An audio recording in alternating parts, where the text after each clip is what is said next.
السلام عليكم ورحمة الله وبركاته. ازيكم عاملين ايه؟ يا رب تكونوا بخير وفي احسن حال.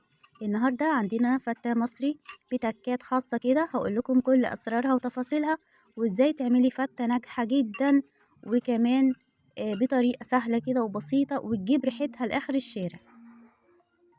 بسم الله ما شاء الله اللهم بارك. اول حاجة جبت اللحمة غسلتها تحت الحنفية، وبعد كده في معلقة سمنة وبدأت حمرتها. ومن التوابل هناخد معايا كمون حصى وفلفل اسود حصى، وكمان قرفة خشب صحيحة. كل التوابل اللي انا هحطها صحيحة. وورق لورا، انا قلت قرفة خشب وورق لورا وحبهان،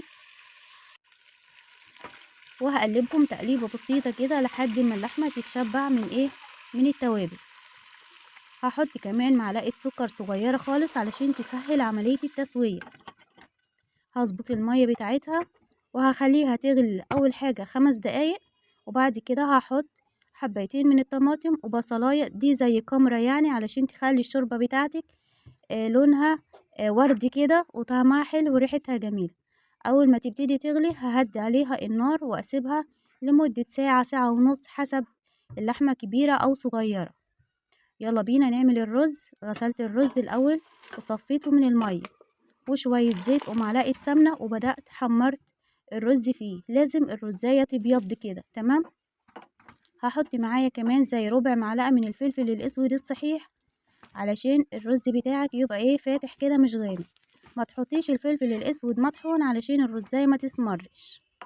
وكمان بالنسبة للشوربة بنحط توابل صحيحة علشان الشوربة ما تسودش، يبقى لونها فاتح كده وحلو تمام. هنقعد نقلب بقى لمدة دقيقتين كده لحد ما الرزاية تبدأ تبيض وتتشبع كده من الزيت والسمنة. يلا بقى نشوف السر ده كمان. معلقة من الخل. بتحطي خل على الرز؟ ايوه، الخل على الرز بيخليله طعم حلو كده وريحة جميلة، وكمان بيخلي الرزاية تبقى بيضة بياض يعني صافي كده، بيض حلو قوي تمام. انا بحط على الرز نص مية ونص شوربة. ده الرز بتاع الفتة تمام. بيبقى ليه معزة خاصة عندي كده، لازم احط له شوربة واحط له كمان مية. ظبطت الملح بتاع الرز، وطبعا انتوا عارفين ان الرز المصري الكيلو رز بياخد 1 لتر من المية، ونزودنا وبنزود كوباية واحدة بس. طبعا كل رزاية بتختلف عن التانية.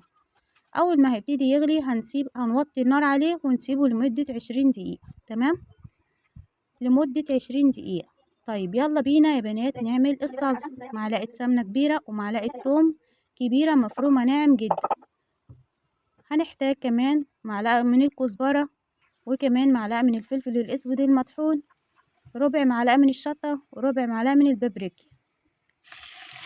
أول ما يحمروا كده ويبدأوا يستووا ويبقوا حلوين هننزل عليهم بطشة الخل. معلقة خل كبيرة يا بنات. هننزل عليهم كمان بالطماطم، والطماطم دي متفرزة عندي يعني مسلوقة من قبل. هنزل عليهم كمان بمعلقتين من الملح ومعلقة صغيرة من السكر عشان السكر يعادل الحموضة اللي في الطماطم، وكمان الطماطم ما بقتش مسكرة زي الأول، يعني زي معادلة كده. يلا بينا بقى نحمر العيش ايا كان بقى، هتحمريه في الفرن او على العين من فوق. لو هتحمريه في الفرن هتبليه شوية زيت كده مع سمنة وتدخليه الفرن، ولو هتحمريه في الطاسة من فوق يبقى الطاسة فيها شوية سمنة على شوية زيت، وهتبتدي تقلبي لحد ما العيش بتاعك يحمر. سبحان الله والحمد لله والله أكبر، ولا حول ولا قوة إلا بالله العلي العظيم. شايفين العيش؟ بسم الله ما شاء الله اللهم بارك، وريحته جميلة. حمرت كل الكمية. سر ده كمان يا بنات، وكل الأسرار احفظوها علشان تعملي فتة حلوة كده. هنجيب معلقتين كبار من الصلصة وهنحطهم على العيش وهنقلب العيش فيهم. هنحط كمان زي كوباية شوربة كده، وكمان هنقلب العيش في الشوربة. يعني هنحط على العيش صلصة وشوربة تمام، وهنقلبهم مع بعض كده تقليبة كويسة. ويلا نقدم بقى. وما تنسوش يا حبايبي الصدقة من مالكم ومن طعامكم. قال رسول الله صلى الله عليه وسلم عليه الصلاة والسلام: ما نقص مال من صدقة. بالنسبة لحب الفلفل الأسود دوت، حابة تشيليه شيليه، حابة تحطيه حطيه، بس أنا عن نفسي بشيله عشان أولادي طبعا. أما بالنسبة ليا فأنا باكله عادي يعني، ما أنا بحبه أصلا. أول حاجة حطينا العيش، وبعد كده الرز، وبعد كده الصلصة، وبعد كده طعام اللحمة. بسم الله ما شاء الله، اللهم بارك. شوية فتة إنما إيه تحفة. ربنا يرزق الجميع يا رب، اللهم امين. ان عجبكم الفيديو لايك وشير واشتراك وتعليق محفز منكم، وجزاكم الله كل خير. شايفين الشوربة وجمالها ونقية وصافية ازاي؟ وحباية الطماطم عملت شغل عالي قوي. وكمان الصلصة تحفة، وشوية مخلل، وألف